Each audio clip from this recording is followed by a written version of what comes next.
Hello students, welcome back on Udit pharmacy.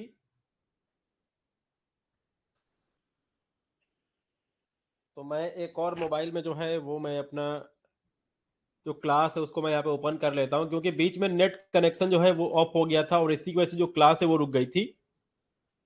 तो net की problem आज और कल बहुत ज़्यादा देखने को मिली है। तो क्या आप सभी को मेरी आवाज़ आ पा रही है? एक बार आप सभी यहाँ पे कंफर्म कर दें कि क्या आपको मेरी आवाज़ आ रही है। एक बार आप सभी यहाँ पे कंफर्म कर दें कि क्या आपको मेरी आवाज़ आ रही है। आप यहाँ पे कमेंट बॉक्स में एक बार कमेंट कर सकते हैं। गुड इवनिंग खुशबू, राहुल कुमार। तो मेरी आवाज़ आप सभी को मिल रही है या फिर नहीं मिल रही है, आप एक बार यहाँ पे कमेंट बॉक्स में कमेंट कर दें। और देखिए, 1 घंटे में ही हम डीएसबीएम की जो अभी शाम को क्लास चली है उसको भी हम यहाँ पे फिर से रिपीट करेंगे, क्योंकि वो क्लास किसी को नहीं हो पाई थी। और हॉस्पिटल एंड क्लिनिकल फार्मेसी का जो एमसीक्यू है उसको भी हम करेंगे, ठीक है। तो हम 6 बजे का थोड़ा सा वेट कर लेते हैं ताकि जो स्टूडेंट है वो ज्वाइन हो जाए और सभी स्टूडेंट को जो नोटिफिकेशन है वो पहुंच जाए।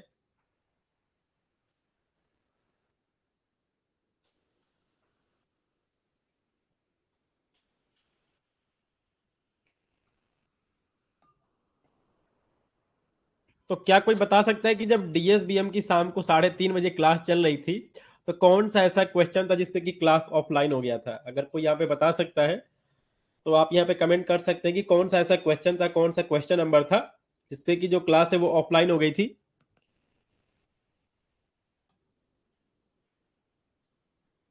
चलिए हम यहाँ पे राहुल कुमार से बात कर लेते हैं। हेलो राहुल। हेलो राहुल, आपको आवाज आ रही है?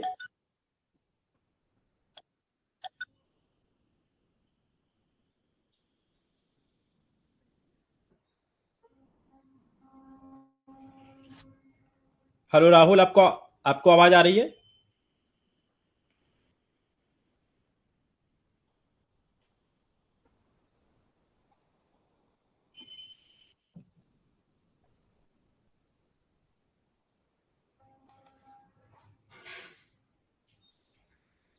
चलिए, क्वेश्चन नंबर 11 से जो है वो क्लास रुक गई थी, तो हम क्वेश्चन नंबर 1 से ही इसको मैं स्टार्ट करेंगे।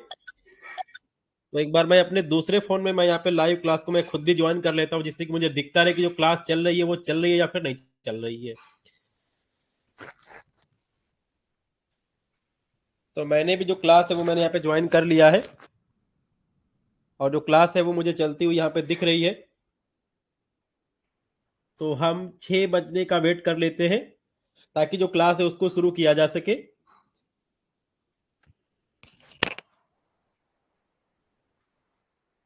तो हम 6 बजने का वेट कर लेते हैं ताकि जो क्लास है उसको शुरू किया जा सके।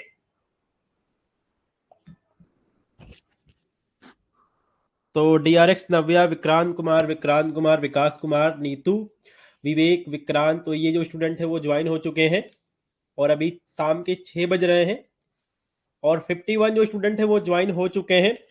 तो देखिए, आप इसको एक बार फिर से आप इस वीडियो को देख सकते हैं। तो चलिए, जो आज की क्लास है उसको हम यहाँ पे देख लेते हैं। तो देखिए, यहाँ पे विकी का कमेंट आ रहा है कि सर एक प्रीवियस ईयर का क्वेश्चन करवा दीजिए। चलिए, तो जो आज की क्लास है उसको हम यहाँ पे शुरू कर लेते हैं, क्योंकि हमारे पास समय बहुत ज्यादा कम है।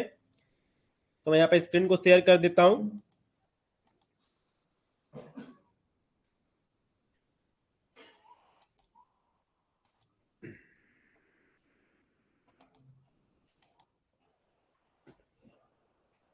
तो देखिए, जो हमारा सब्जेक्ट है वो है drug store and business management.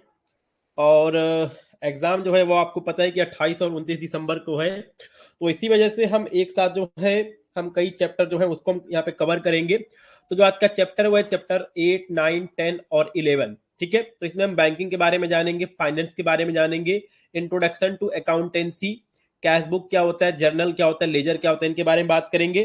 ठीक है, चलिए, जो पहला क्वेश्चन उसको हम यहाँ पे देख लेते हैं। पेन का कलर हम यहाँ पे चेंज कर देते हैं। पेन का जो कलर है वो मैं यहाँ पे चेंज कर देता हूँ।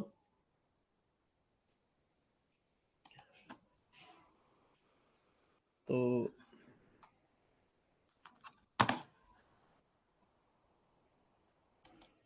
चलिए, तो जो पहला क्वेश्चन उसको हम देख लेते हैं कि बैंक्स डील्स इन। ठीक है, तो देखिए, जो भी बैंक्स होते हैं ये किस में डील करते हैं? ठीक है, बैंक जो है ये किस में डील करते हैं, तो ये हमारे डील करते हैं मनी का ऑप्शन दिया गया है, साथ में क्रेडिट का ऑप्शन दिया गया है, यहाँ पे डेबिट का ऑप्शन दिया गया है।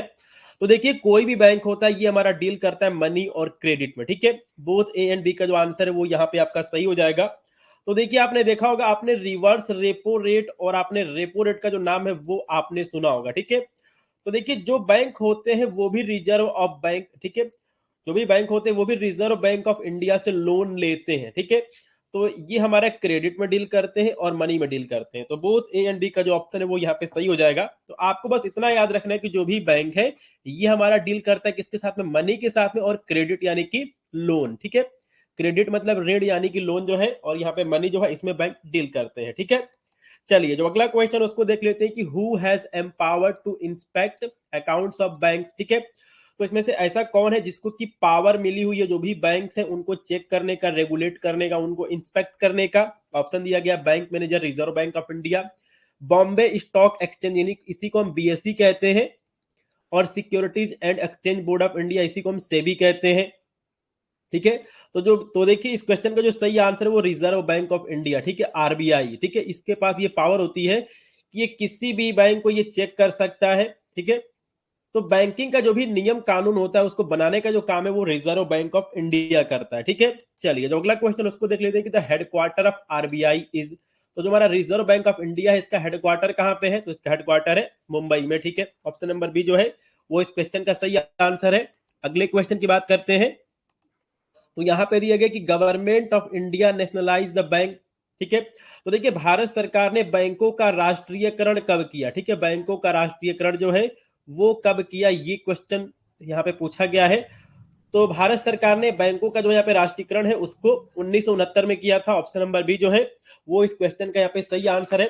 तो देखिए 1969 से पहले देश के अंदर केवल प्राइवेट बैंक हुआ करते थे, ठीक है। देश के अंदर उस समय केवल प्राइवेट बैंक हुआ करते थे और उन बैंक में आम लोग अपना खाता नहीं खोल सकते थे। तो इसलिए उस समय की जो सरकार थी, भारत सरकार थी, उसने 1969 में उसने बैंकों का यहाँ पे राष्ट्रीयकरण कर दिया। मतलब कि जो भी उस समय के प्राइवेट बैंक थे उनको सरकारी बैंक बना दिया गया, ठीक है। प्राइवेट बैंक को क्या है, ठीक है, प्राइवेट बैंक को गवर्नमेंट बैंक बना दिया गया, सरकारी बैंक बना दिया गया। तो 1969 में ऐसा किया गया था, ठीक है। चलिए जो अगला क्वेश्चन उसको देख लेते हैं कि reason to nationalise the bank. तो उस समय जब 1969 में जब बैंकों का राष्ट्रीयकरण किया गया तो उसकी वजह क्या थी, तो यहाँ पे दिया गया कि bank was control by few rich people, ठीक है। तो उस समय क्या था कि कुछ जो पैसे वाले लोग थे, धनी लोग थे, केवल वही बैंक को चलाते थे, ठीक है। ये इसकी वजह थी। Bank was favoured only large industry.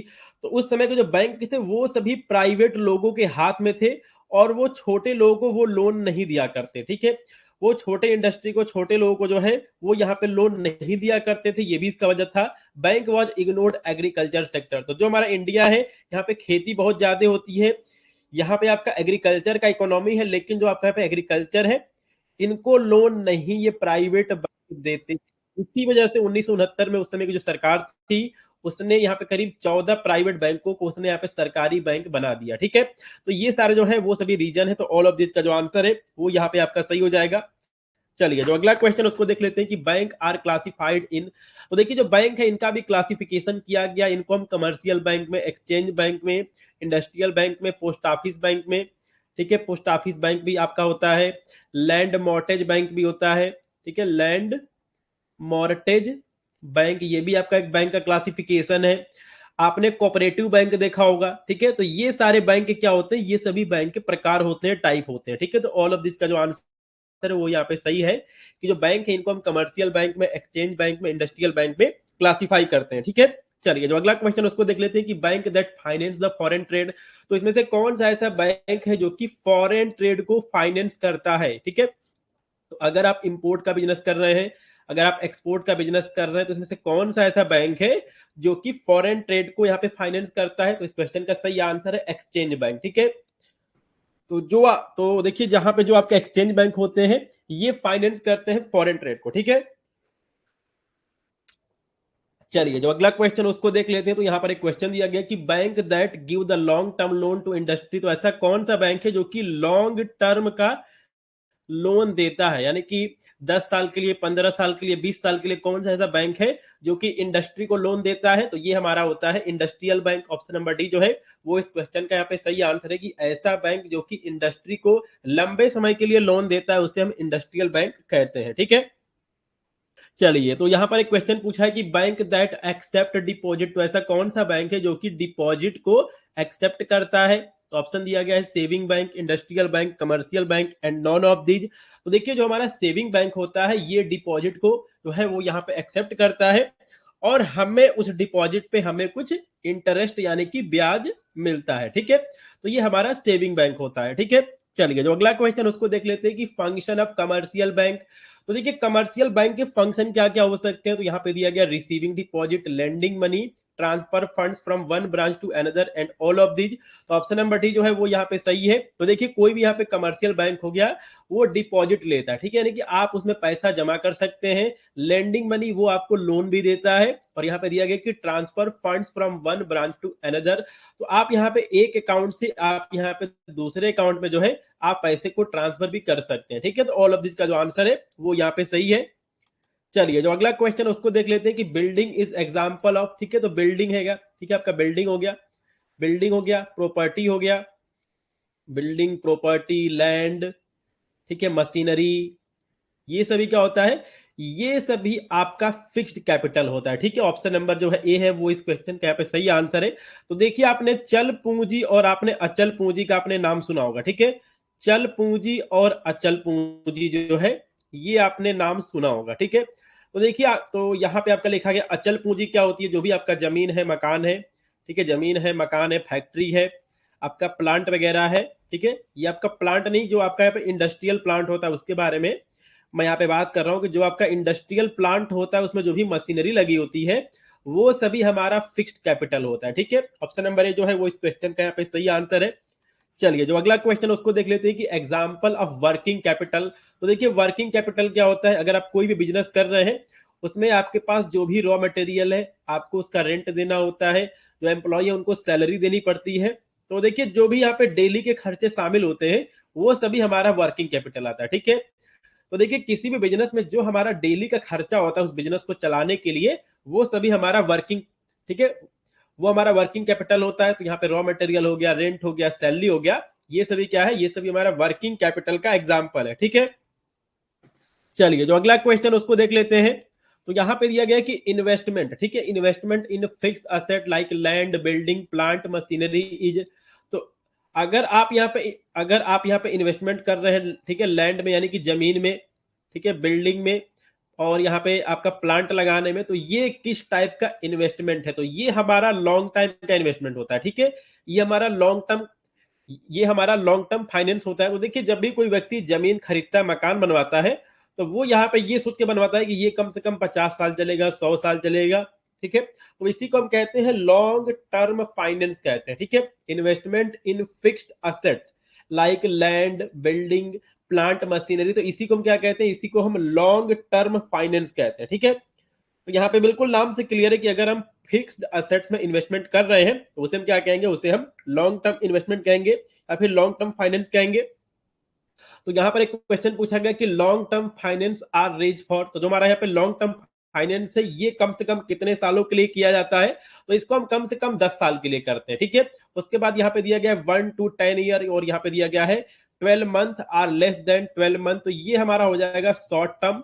ठीक है, शॉर्ट टर्म का ये हो जाएगा, ये हमारा मीडियम टर्म का हो जाएगा। ठीक है, मीडियम मीडियम टर्म, और ये हमारा लॉन्ग टर्म का होता है। ठीक है, लॉन्ग टर्म का जो है ये हमारा होता है। तो अगर कम से कम 10 साल के लिए इन्वेस्टमेंट किया जा रहा है तो उसे हम कहेंगे यहाँ पे लॉन्ग टर्म फाइनेंस, और अगर यहाँ पे 1 साल से 10 साल के लिए है तो उसे हम कहेंगे मीडियम टर्म फाइनेंस, और अगर आपका ये इन्वेस्टमेंट जो है वो 1 साल या फिर उससे कम के लिए तो उसे हम कहेंगे शॉर्ट टर्म फाइनेंस। ठीक है, चलिए, जो अगला क्वेश्चन उसको देख लेते हैं।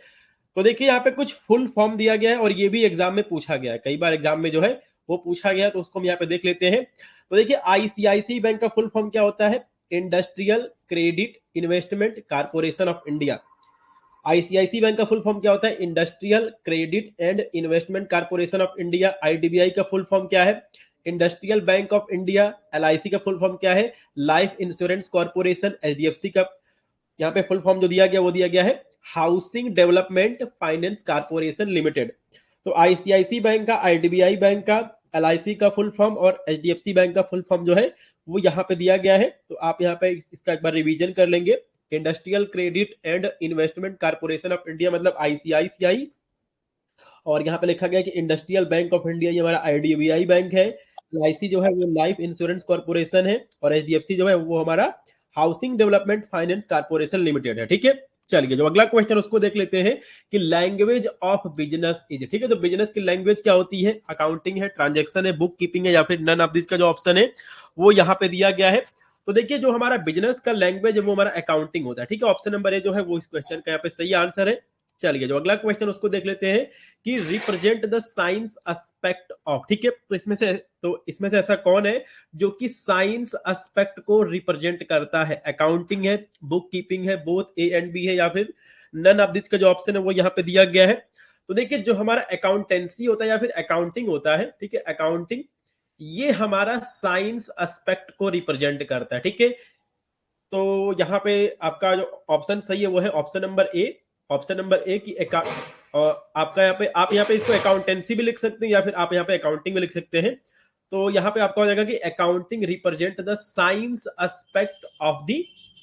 ठीक है, साइंस एस्पेक्ट जो होता है इसको यहाँ पे रिप्रेजेंट करता है, और जो हमारे पे बुक कीपिंग है ये हमारा आर्ट को रिप्रेजेंट करता है। ठीक है, ये हमारा रिप्रेजेंट करता है आर्ट को, और जो हमारा अकाउंटेंसी है ये रिप्रेजेंट करता है साइंस को। ठीक है, तो ये भी क्वेश्चन बन सकता है। चलिए जो अगला क्वेश्चन उसको देख लेते हैं कि बुक कीपिंग रिप्रेजेंट, तो इसके बारे में मैंने आपको पहले बताया है कि ये हमारा रिप्रेजेंट करता है आर्ट एस्पेक्ट को। ठीक है, ऑप्शन नंबर बी जो है वो इस क्वेश्चन का यहाँ पे सही आंसर है। चलिए तो यहाँ पर एक क्वेश्चन पूछा गया कि recording of business transaction under appropriate account is. तो जो भी आपके बिजनेस के अंदर ट्रांजेक्शन हो रहा है, जो भी लेन देन हो रहा है, उसको जब आप यहाँ पे अप्रोप्रिएट तरीके से उसको आप यहाँ पे रिकॉर्डिंग करते हैं तो इसे हम क्या कहते हैं। ठीक है, तो इसी को हम बुक कीपिंग कहते हैं। ठीक है, ऑप्शन नंबर सी जो है वो इस क्वेश्चन का यहाँ पे सही आंसर है कि जो भी हमारे बिजनेस के अंदर ट्रांजेक्शन हो रहा है अगर हम उसे सही तरीके से रिकॉर्ड करते हैं तो उसे ही हम बुक कीपिंग कहते हैं। ऑप्शन नंबर सी जो है वो इस क्वेश्चन का सही आंसर है। चलिए तो अगला क्वेश्चन उसको हम देख लेते हैं कि आर्ट ऑफ रिकॉर्डिंग, क्लासिफाइंग, ठीक है, summarising in a significant manner in terms of money. ठीक है, तो देखिए जो हमारा यहाँ पे बुक कीपिंग है इसमें हम केवल रिकॉर्डिंग करते हैं। ठीक है, हमने जो भी ट्रांजेक्शन अपने बिजनेस में किया है उसकी हम सिर्फ रिकॉर्डिंग करते हैं। लेकिन जो हमारा यहाँ पे अकाउंटिंग है इसमें हम यहाँ पे रिकॉर्डिंग भी करते हैं, साथ में उसको यहाँ पे क्लासिफाई भी करते हैं, उसका उसका हम यहाँ पे फाइनल रिपोर्ट भी बनाते हैं। ठीक है, हम उसके यहाँ पे समरी भी बनाते हैं। ठीक है, इन ए सिग्निफिकेंट मैनर, यानी कि इसका जो है वो यहाँ पर एक विशेष तरीका बना हुआ है, तो उसे हम क्या कहते हैं, तो इसी को हम अकाउंटिंग कहते हैं। ठीक है, ऑप्शन नंबर ए जो है वो इस क्वेश्चन का यहाँ पे सही आंसर हो जाएगा कि art of recording, classifying and summarising in a significant manner in terms of money, यानी कि जो भी हमारा बिजनेस है उसमें पैसे के रूप में जो भी लेन देन हो रहा है, ठीक है, ये हमारा मॉनेटरी होता है। ठीक है, मॉनेटरी जो है यहाँ पे कहने का मतलब है कि जो भी पैसे का लेन देन हो रहा है, ठीक है, पैसे से रिलेटेड जो भी यहाँ पे चीजें हो रही हैं उनको हम इसमें रिकॉर्ड करते हैं, तो उसी को हम अकाउंटिंग कहते हैं। चलिए तो यहाँ पर एक क्वेश्चन पूछा गया कि अकाउंटिंग साइकिल इंक्लूड, तो जो हमारा अकाउंटिंग साइकिल है इसमें क्या क्या होता है।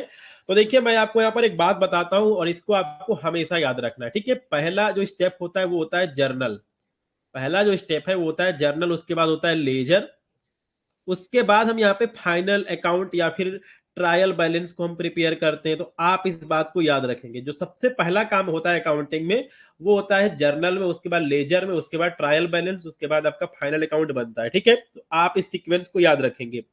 तो यहाँ पे दिया गया कि अकाउंटिंग साइकिल में क्या क्या चीजें होती हैं, तो यहाँ पे तो इसमें दिया गया कि recording of business transaction in journal. ठीक है, तो जो भी हमारे बिजनेस में ट्रांजेक्शन होगा उसकी सबसे पहले जो एंट्री है उसको हम करेंगे किसमें, उसे हम करेंगे जर्नल में। ठीक है, उसके बाद posting of transaction in a ledger. ठीक है, तो देखिए जो हमारे यहाँ पे लेजर है इसके अंदर हम, ठीक है, इसके अंदर हम अलग अलग पेज पे हमने अलग अलग अकाउंट्स बनाए होते हैं। ठीक है, तो अब देखिए हमने जो भी ट्रांजेक्शन हमने जर्नल के अंदर रिकॉर्ड किया हुआ है उसको, ठीक है, अब वहां से हम क्या करते हैं कि वहां से हम डेटा उठा के हम इसमें लेजर में ट्रांसफर कर देते हैं। ठीक है, तो इसमें जो हमारे यहाँ पे डेटा ट्रांसफर होता है वो हमारा अकाउंट वाइज होता है। ठीक है, अलग अलग जो यहाँ पे यहाँ पे इंडिविजुअल है, व्यक्ति है, संस्थान है, उनका अकाउंट हम बनाते अलग अलग बनाते हैं लेजर में, और उसके अंदर इसमें हम आपका डेटा जो है हम यहाँ पे ट्रांसफर कर देते हैं। उसके बाद हम यहाँ पे लेजर से हम बनाते हैं ट्रायल बैलेंस, या फिर हम इसके लिए फाइनल अकाउंट प्रिपेयर करते हैं। ठीक है, तो ये हमारा सीक्वेंस होता है। ठीक है, तो ऑल ऑफ दिस का जो ऑप्शन है वो यहाँ पे सही हो जाएगा। ठीक है, कि अकाउंटिंग साइकिल जो है इसमें सबसे पहला जो स्टेप है वो है recording of business transaction in journal. उसके बाद सेकंड स्टेप है posting of transaction in ledger. उसके बाद थर्ड स्टेप है प्रिपरेशन ऑफ फाइनल अकाउंट। ठीक है, तो ऑल ऑफ दिस का जो आंसर है वो यहाँ पे सही है। चलिए, तो यहाँ पर एक क्वेश्चन पूछा गया कि मेन ऑब्जेक्टिव ऑफ अकाउंटेंसी या फिर अकाउंटिंग क्या है। ठीक है, तो देखिए हम यहाँ पे अकाउंटेंसी या फिर हम अकाउंटिंग करते क्यों है, आखिरकार हम यहाँ पे फालतू का बोझ क्यों ले रहे हैं। ठीक है, फालतू का जो बोझ है उसे हम क्यों ले रहे हैं, तो देखिए यहाँ पर अकाउंटिंग करने के बहुत सारे फायदे होते हैं। तो यहाँ पे दिया गया कि to know the profit and loss of business, तो जो भी आप बिजनेस चला रहे हैं उसमें क्या प्रॉफिट हो रहा है, उसमें क्या नुकसान हो रहा है, इससे अगर आप यहाँ पे अकाउंटिंग करेंगे तभी आपको इसके बारे में पता चलेगा। ठीक है, to know the financial position of business, जो आप बिजनेस चला रहे हैं उसकी इस समय वैल्यू क्या है। ठीक है, तो अगर आप यहाँ पे अकाउंटिंग करेंगे तभी आपको इस बात की पता चलेगा कि जो अभी आप बिजनेस चला रहे हैं उसकी इस समय मार्केट वैल्यू क्या है। टू नो दी, ठीक है, to know the progress and growth of the business, जो आपका ठीक है, जो आपका यहाँ पे बिजनेस है उसमें कितना प्रोग्रेस हो रहा है, उसका ग्रोथ कितना हो रहा है। तो ये सभी बातें अगर आपको जाननी है तो इसके लिए अकाउंटिंग करना जरूरी होता है। ठीक है, तो ये सभी क्या होता है, ये सभी मेन ऑब्जेक्टिव होते हैं अकाउंटिंग करने के अपने बिजनेस में। ठीक है, चलिए जो अगला बिजनेस जो यहाँ पे अगला क्वेश्चन है उसको देख लेते हैं। तो amounts of goods or cash which proprietor bring in business, तो यहाँ पे कहने मतलब यही कि अगर कोई भी यहाँ पे बिजनेस स्टार्ट करने वाला है, या फिर अगर यहाँ पे कोई बिजनेस स्टार्ट करता है जो कि उस बिजनेस का मालिक है यानी कि प्रोप्राइटर है, तो वो उस बिजनेस को स्टार्ट करने के लिए जो भी गुड्स और कैश यानी कि सामान और पैसा अपने बिजनेस में ले आता है उसे हम क्या कहते हैं, तो उसी को हम कैपिटल यानी कि पूंजी कहते हैं। बहुत ही आसान सा सवाल है कि अगर आप कोई बिजनेस स्टार्ट करना चाहते हैं और उस बिजनेस को शुरू करने के लिए आप उसमें जो भी पैसा लगाते हैं, ठीक है, उसमें जो भी आप गुड्स लाते हैं, सामान ले आते हैं, उसे हम क्या कहते हैं, तो उसे हम पूंजी कहते हैं यानी कि कैपिटल कहते हैं। ऑप्शन नंबर ए जो है वो आपका यहाँ पे सही है। चलिए जो अगला क्वेश्चन उसको देख लेते हैं कि value recorded in left side of business transaction. ठीक है, left side of business transaction हम यहाँ पे लिख देते हैं। तो देखिए एक तो हमारा जर्नल होता है और एक हमारा लेजर होता है। ठीक है, एक हमारा लेजर होता है। तो देखिए जो हमारे पे लेजर है इसमें आपको दो साइड देखने को मिल जाएगा। ठीक है, एक आपका हो जाएगा राइट साइड हो जाता है और एक आपका लेफ्ट साइड होता है। ठीक है, एक आपका जो है वो यहाँ पे लेफ्ट साइड होता है। तो जो यहाँ पे लेफ्ट साइड है इसमें हम क्या एंट्री करते हैं, इसमें हम यहाँ पे डेबिट को एंट्री करते हैं, यहाँ पे क्रेडिट दिया गया है, ट्रांजेक्शन दिया गया है, लोन दिया गया। ठीक है, तो देखिए मैं आपको यहाँ पर ट्रिक बताता हूँ, वो है डीएल। ठीक है, अगर आप इस डीएल को याद रखेंगे तो आप इस ट्रिक को जिंदगी भर नहीं भूलेंगे, और अगर ये क्वेश्चन पूछा जाता है तो आप इसका आंसर बिना कंफ्यूज हुए दे सकेंगे। ठीक है, तो देखिए डीएल का मतलब क्या होता है, ड्राइविंग लाइसेंस। ठीक है, डीएल का मतलब ड्राइविंग लाइसेंस भी होता है, ड्रग लाइसेंस भी होता है। तो आपको जो अच्छा लगे आप उसको याद कर सकते हैं। डीएल का मतलब ड्राइविंग लाइसेंस या फिर आपका ड्रग लाइसेंस। ठीक है, तो देखिए जब आपने डीएल याद कर लिया तो डी से आप मानिए डेबिट। ठीक है, डी से आप मानिए डेबिट और एल से मानिए लेफ्ट। ठीक है, ये आपका ट्रिक है, डी से डेबिट, एल से लेफ्ट, यानी कि जो हमारा यहाँ पे आपका जो यहाँ पे लेजर है, ठीक है, लेजर है, जो आपका यहाँ पे लेजर है इसके लेफ्ट साइड में हम डेबिट की एंट्री करते हैं। ठीक है, तो ऑप्शन नंबर ए जो है वो इस क्वेश्चन का जो है वो यहाँ पे सही आंसर है कि value recorded in left side of business, तो ये हमारा डेबिट होता है। और अगर यहाँ पे लिखा रहता है कि value recorded in the right side of business, तो ये हमारा क्रेडिट होता है। ठीक है, तो हमको अगर एक ट्रिक अगर हमको यहाँ पे याद हो गया डीएल, ठीक है, तो डी से डेबिट हो जाएगा, एल से हो जाएगा लेफ्ट साइड में। ठीक है, तो जो हमारे यहाँ पे डेबिट होता है उसको हम हमेशा लिखते हैं कहाँ पे, लेफ्ट साइड में। और एक और ट्रिक है वो है डीआर, तो आप इसको याद करें चाहे आप इसको याद ना करें उससे मतलब नहीं है, आप केवल इसी को यहाँ पे याद रखें। ठीक है, तो जो आपका यहाँ पे डीएल है यानी कि डी से आपका डेबिट हो जाएगा और जो हमारा एल है ये हमारा हो जाएगा लेफ्ट, यानी कि जो भी हमारा डेबिट होता है उसको हम हमेशा कहाँ लिखते हैं, उसको हम हमेशा यहाँ पे लेफ्ट साइड में लिखते हैं। ठीक है, चलिए जो अगला क्वेश्चन उसको देख लेते हैं कि क्रेडिट रिकॉर्डेड इन। ठीक है, तो देखिए जो हमारे पे क्रेडिट है उससे कहाँ पे रिकॉर्ड किया जाता है, तो हमारे पास ट्रिक है डीएल वाला, यानी कि डेबिट जो है ये हमारा कहाँ पे आता है, ये हमारा लेफ्ट साइड में आता है। तो जो हमारा क्रेडिट होगा ये कहाँ आएगा, ये हमारा आएगा राइट साइड में आएगा। ये हमारा कहाँ पे आएगा, ये हमारा राइट साइड में आएगा, यानी कि ऑप्शन नंबर ए जो है वो इस क्वेश्चन का सही आंसर है कि जो हमारा क्रेडिट है इसको हम हमेशा राइट साइड में जो है वो एंट्री करते हैं। ठीक है, तो आप ये जो ट्रिक है आप इसको आप इसको याद रखेंगे, डी से डेबिट, एल से लेफ्ट साइड, ठीक है।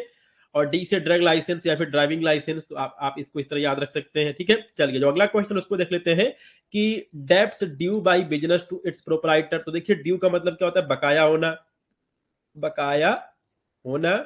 और यहाँ पे दिया गया डेब्ट्स का मतलब क्या होता है, ऋण, ठीक है। तो ऐसा यहाँ पे ऋण या फिर लोन जो है जो कि यहाँ पे बकाया है, ठीक है, उसे हम क्या कहेंगे, तो उसे हम कहेंगे लायबिलिटीज, ठीक है। उसे हम क्या कहेंगे, उसे हम कहेंगे लायबिलिटीज। तो debts due by a business to its proprietor is, तो देखिए जो भी यहाँ पे पैसा बकाया है, ठीक है, लोन बकाया है, वो सभी आपका क्या होता है, वो सभी आपका लायबिलिटीज होता है, ठीक है। आपके बिजनेस के लिए या फिर आपके लिए, अगर आप यहाँ पे बिजनेस के प्रोप्राइटर हैं तो वो आपके लिए लायबिलिटी है, ठीक है। चलिए जो अगला क्वेश्चन उसको देख लेते हैं कि फाइनेंशियल ईयर स्टार्ट फ्रॉम। तो जो हमारा वित्त वर्ष है, फाइनेंशियल ईयर है, ये कब से शुरू होता है, तो ये हमारा शुरू होता है 1 अप्रैल से। और ये हमारा जो वित्त वर्ष है, ठीक है, वित्त वर्ष जो है ये कब खत्म होता है, तो ये हमारा खत्म होता है 31 मार्च को, ठीक है। 31 मार्च को जो है ये हमारा वित्त वर्ष खत्म होता है। चलिए जो अगला क्वेश्चन उसको देख लेते हैं कि ईच बिजनेस ट्रांजेक्शन अफेक्ट। तो देखिए अगर कोई भी बिजनेस ट्रांजेक्शन हो रहा है तो इसमें दो अकाउंट जो है वो प्रभावित होते हैं, दो अकाउंट जो है वो प्रभावित होते हैं। पहला आपका हो गया डेबिट और एक आपका हो गया क्रेडिट। एक आपका हो गया डेबिट, एक आपका हो गया क्रेडिट। तो देखिए जो भी आपका, देखिए आपका जो भी बैंक अकाउंट है इसमें केवल दो चीजें हो सकती हैं, या तो जो आपका यहाँ पे बैंक अकाउंट है इसके अंदर पैसा आए, ठीक है, इसके अंदर पैसा आए या फिर पैसा कटे, ठीक है। ये दो चीजें हो सकती है, या तो जो आपका यहाँ पे अकाउंट है, बैंक अकाउंट, उसमें पैसा आए या फिर पैसा कटे। सिर्फ यही दो जो यहाँ पे चीजें हैं वही यहाँ पे हो सकती है अकाउंट में। तो यहाँ पे कोई भी यहाँ पे बिजनेस ट्रांजेक्शन है उसमें उसमें कम से कम जो है वो यहाँ पे दो अकाउंट होते हैं, ठीक है। दो अकाउंट होते हैं, कौन कौन से हैं, पहला है डेबिट और दूसरा है क्रेडिट, ठीक है। ये अकाउंट होते हैं जो कि अफेक्ट होते हैं कोई भी अगर ट्रांजेक्शन हो रहा है तो, ठीक है। चलिए अगला क्वेश्चन देख लेते हैं कि द रिसीविंग अकाउंट इज। तो देखिए ये बहुत इंपॉर्टेंट क्वेश्चन है। सबसे पहले हम यहाँ पर एक एग्जांपल लेते हैं।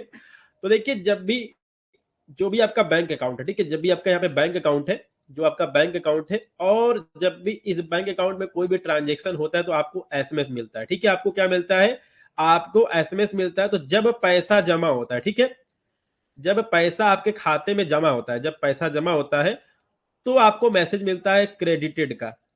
आपको जो मैसेज मिलता है वो मिलता है क्रेडिटेड का। और जब पैसा कटता है, ठीक है, जब पैसा आपके अकाउंट से कटता है, जब पैसा कटता है तो आपको मैसेज मिलता है डेबिट का, तो आपको मैसेज मिलता है डेबिटेड का, ठीक है। तो देखिए जो हमारे यहाँ पे अकाउंटिंग का प्रोसेस है इसमें जस्ट उल्टा होता है, ठीक है। अब देखिए यहाँ पे जब हमारा पैसा जमा हुआ तो हमको मैसेज मिला क्रेडिट का कि भाई आपके खाते में 5,000 रुपए क्रेडिट हो गए हैं। और जब 5,000 रुपए हमारे अकाउंट से कटा तब उसमें आएगा, मैसेज आएगा कि आपके अकाउंट से 5,000 रुपए जो है वो डेबिट हो गए। लेकिन यहाँ पे जस्ट उल्टा होता है, अकाउंटिंग में जो है वो यहाँ पे जस्ट उल्टा होता है। इसमें क्या होता है, जब आपका पैसा जमा होगा, ठीक है, यानी कि जब आपका यहाँ पे रिसीविंग होगा, जब आपको पैसा मिलेगा, ठीक है, जब आपको यहाँ पे पैसा मिलेगा तो ये हमारा डेबिटेड होगा, ये हमारा डेबिटेड होगा। और जब आपका पैसा कटेगा तो वो हमारा क्रेडिटेड होगा, ठीक है। यहाँ पे जस्ट अपोजिट उल्टा होता है यहाँ पे। तो यहाँ पे दिया गया कि द रिसीविंग अकाउंट इज, तो इसमें जो आपका यहाँ पे रिसीविंग अकाउंट है, ठीक है, वो हमारा यहाँ पे डेबिटेड होगा, ठीक है। रिसीविंग अकाउंट यानी कि जिसमें हम एंट्री करेंगे, यहाँ पे आगे पैसा आएगा, वो हमारा यहाँ पे हो जाएगा डेबिटेड हो जाएगा, ठीक है। ऑप्शन नंबर ए जो है वो यहाँ पे दिया गया है। तो आप इस वाले एग्जाम्पल को आप यहाँ पे याद रखेंगे कि ठीक है, आपके पास जो भी बैंक का मैसेज आता है, पैसा जमा होता है, उसके बाद पैसा कटता है, आप इस एग्जाम्पल को याद रखेंगे और इसी का आप जस्ट उल्टा कर देंगे, वही इसका सही आंसर हो जाएगा, ठीक है। जहां पे आपका क्रेडिटेड आ रहा था आप उसको डेबिटेड कर देंगे, जहां पे आपका डेबिटेड आ रहा था आप उसको क्रेडिटेड कर देंगे, ठीक है। चलिए तो इस क्वेश्चन का जो सही आंसर क्या है वो है डेबिटेड, ठीक है। चलिए जो अगला क्वेश्चन देख लेते हैं, बहुत इंपॉर्टेंट क्वेश्चन है, ये मोस्ट इंपॉर्टेंट क्वेश्चन है और ये क्वेश्चन कई बार पूछा गया, ठीक है।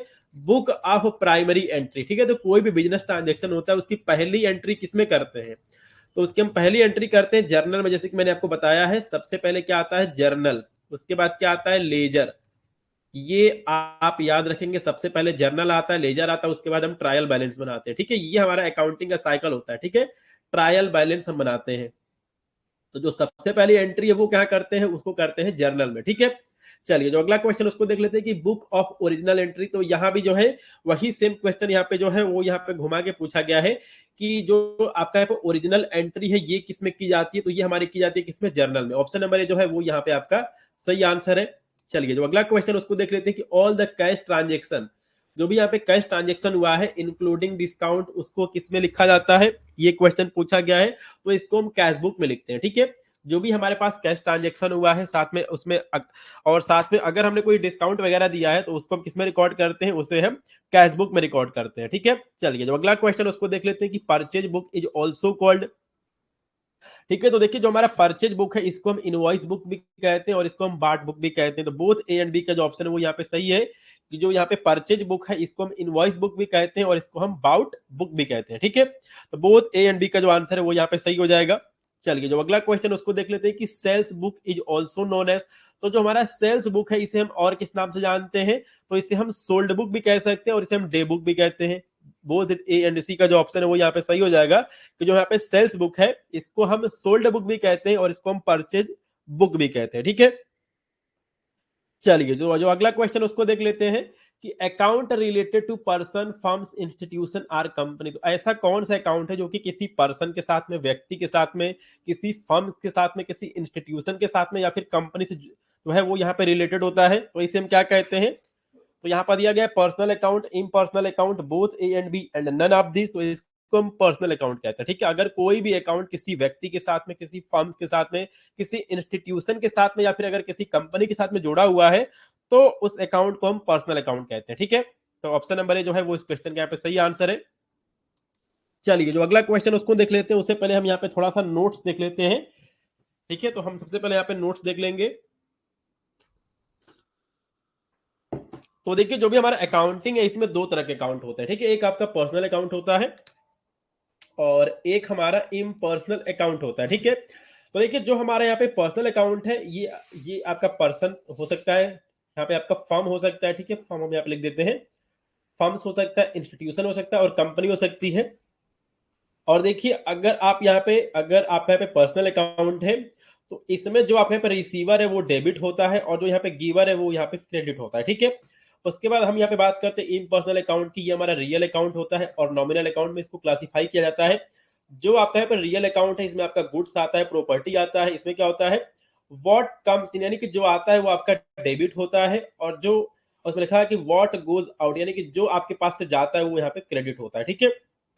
उसके बाद यहाँ पे दिया गया नॉमिनल अकाउंट, तो इसमें क्या है कि जो भी आपका एक्सपेंडिचर है, खर्चा हो गया, नुकसान हो गया यानी कि लॉसेज हो गया, इनकम यानी कि आय हो गई और प्रॉफिट हो गया, ये सभी आपका नॉमिनल अकाउंट में आता है। इसमें क्या होता है जो भी आपके खर्चे हैं और यहाँ पर लॉसेज यानी कि नुकसान है वो आपका डेबिट होता है और जो भी आपका गेन है, इनकम है, वो आपका क्रेडिट होता है, ठीक है। तो देखिए आप इस वाले को भले ना याद रखें, ठीक है, आप इसको भले ना याद रखें, लेकिन आपको इसको याद रखना पड़ेगा कि पर्सन, फर्म्स, इंस्टीट्यूशन और कंपनी जो है ये हमारा पर्सनल अकाउंट में आता है, ठीक है। तो ये बात आपको याद रखनी पड़ेगी। और जो हमारा गुड्स है, प्रॉपर्टी है, ये हमारा किस में आता है, ये हमारा रियल अकाउंट में आता है और जो हमारा एक्सपेंडिचर है, लॉसेज है, इनकम है, प्रॉफिट है, ये हमारा नॉमिनल अकाउंट में आता है, ठीक है। चलिए जो अगला क्वेश्चन उसको देख लेते हैं कि property is the example of, ठीक है। तो देखिए हमने जो यहाँ पे नोट्स देखा इसको हम एक बार यहाँ पे फिर से देख लेते हैं। तो देखिए यहाँ पे लिखा हुआ है कि जो हमारा यहाँ पे प्रॉपर्टी है ये हमारा रियल अकाउंट होता है, ठीक है। तो प्रॉपर्टी हो गया, गुड्स हो गया, ये हमारा रियल अकाउंट होता है। तो ऑप्शन नंबर ए जो है वो इस क्वेश्चन का यहाँ पे सही आंसर है। चलिए तो यहाँ पर एक क्वेश्चन पूछा गया कि recording of entering day to day transaction in a ledger is, ठीक है, LEDGER, recording of entering day to day transaction, ठीक है। ये क्वेश्चन जो है वो यहाँ पे पूछा गया है। हम यहाँ पे लेजर को हटा देते हैं, यहाँ पे लेजर नहीं लिखा होना चाहिए, ठीक है। Recording of entering day to day transaction in, तो यहाँ पे दिया गया जर्नल, ठीक है, journalising, ledger and none of the, यहाँ पे हम लेजर लिख देते हैं, यहाँ से क्वेश्चन बन रहा है recording of entering day to day transaction in ledger, ठीक है, इन जर्नल, ठीक है, हम यहाँ पे जर्नल लिख देते हैं, इससे हम काट देते हैं, ये क्वेश्चन बन रहा है सही, ये क्वेश्चन बन जा रहा है कि recording of entering day to day transaction in journal is. तो देखिए जो भी हमारे बिजनेस के अंदर जो भी डे टू डे एक्टिविटी हो रही है, ठीक है, जो भी ट्रांजेक्शन हो रहा है उसको जब हम जर्नल में रिकॉर्ड करते हैं, ठीक है, पहला क्या स्टेप है, पहला है जर्नल, उसके बाद है लेजर, ठीक है, उसके बाद है लेजर, उसके बाद है ट्रायल बैलेंस, ये हमारा अकाउंटिंग का साइकिल होता है।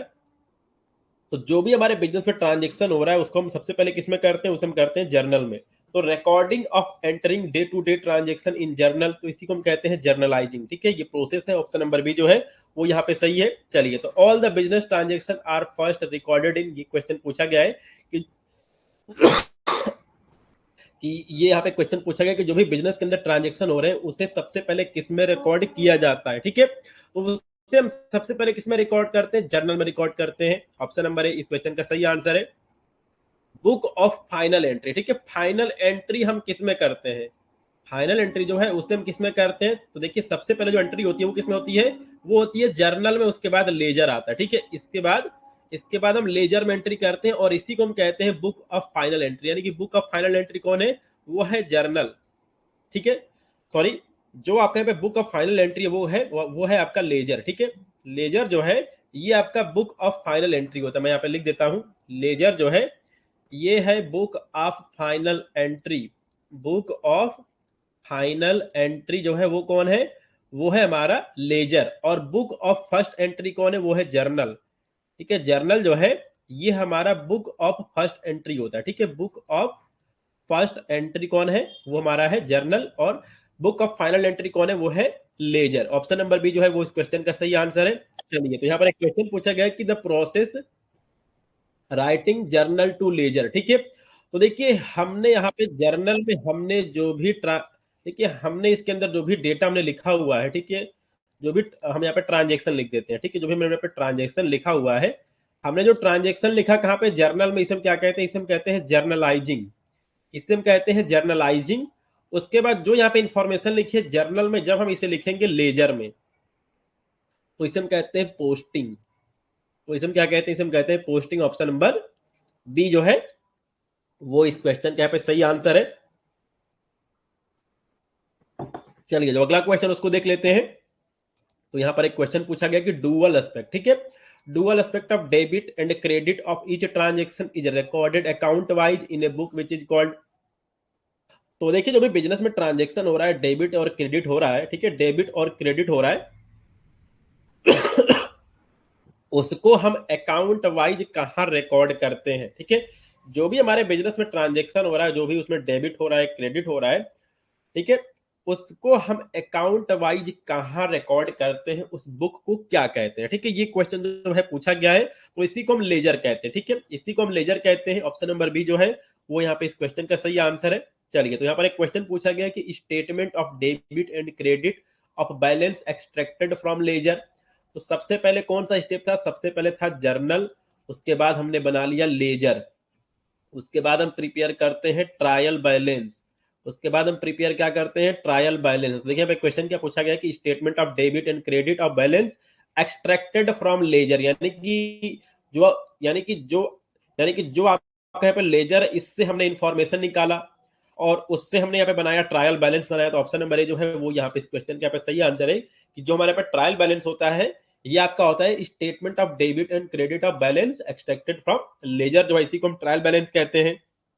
चलिए, जो अगला क्वेश्चन उसको देख लेते हैं कि statement containing balances of all the ledger. ठीक है, तो जो भी हमारे पास लेजर है उसका हम यहाँ पे फाइनल रिपोर्ट बनाते हैं, उसे हम क्या कहते हैं? तो इसी को हम ट्रायल बैलेंस कहते हैं। ऑप्शन नंबर ए जो है वो यहाँ पे इस क्वेश्चन का यहाँ पे सही आंसर है।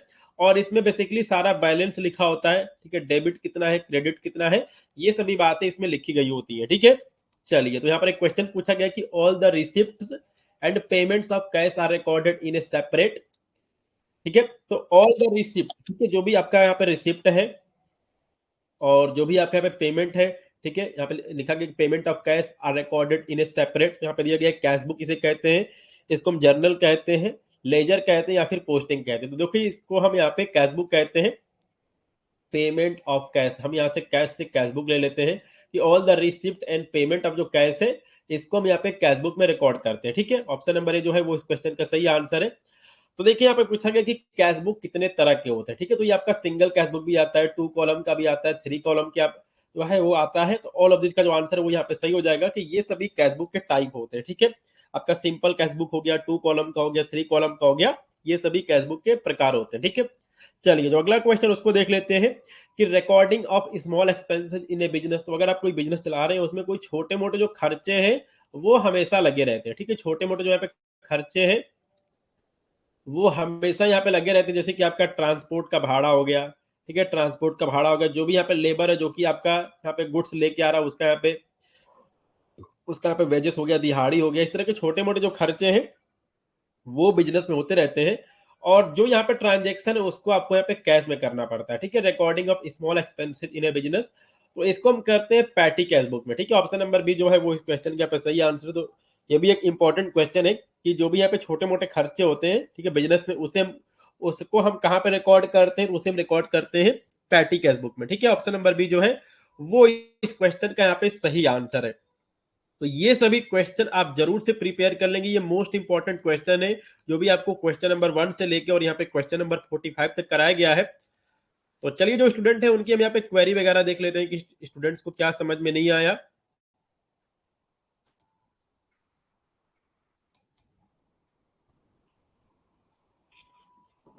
तो 84 स्टूडेंट जो है वो ज्वाइन है।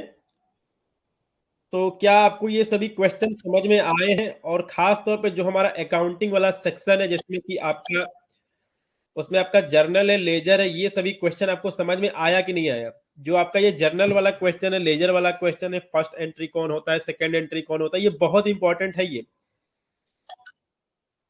चलिए, तो यहाँ पे विक्रांत कुमार, सीमा चौहान, विकास कुमार, संजीव सैनी, विक्रांत कुमार, प्रिविलेज, इन सभी स्टूडेंट के जो है कमेंट आ रहे हैं।